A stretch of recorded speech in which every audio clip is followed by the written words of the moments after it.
Since the near collapse of the U.S. financial industry in 2008, congressional lawmakers have felt compelled to respond to public outrage at how much top executives get paid. Back in the 1980s, we had a difference between what CEOs make and workers make of about 40 to 1, and now it's more like over 300 to 1. In 1993, the Clinton administration placed a limit on how much executive pay a U.S. company could claim as a tax deduction.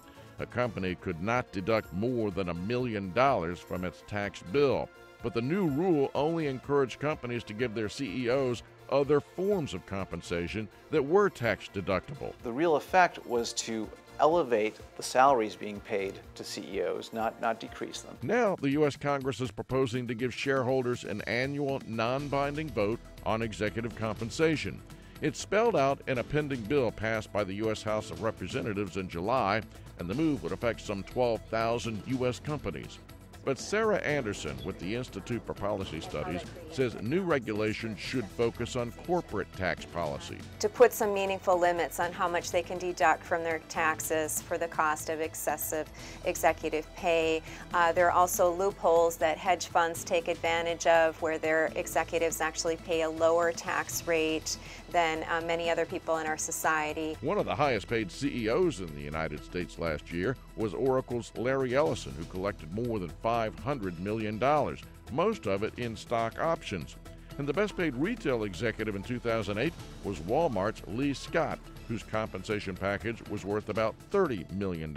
Contrast that with the top CEO in India, who made about $9 million last year. And over in Europe, the CEOs there make about a third less than their U.S. counterparts. So, are American executives worth the money? At the end of the day, the question is, are they being paid for results that they create?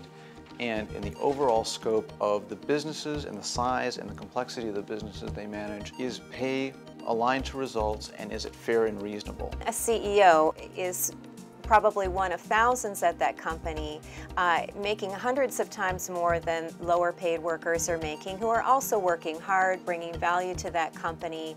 And so we've had this myth that these guys in the corner office really are worth hundreds of times more than everybody else at the firm.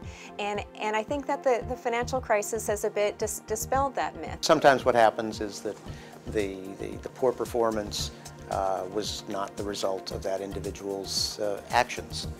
Either it was totally unrelated development in the market that caused it to happen, or the individual did his job, but others didn't do their job.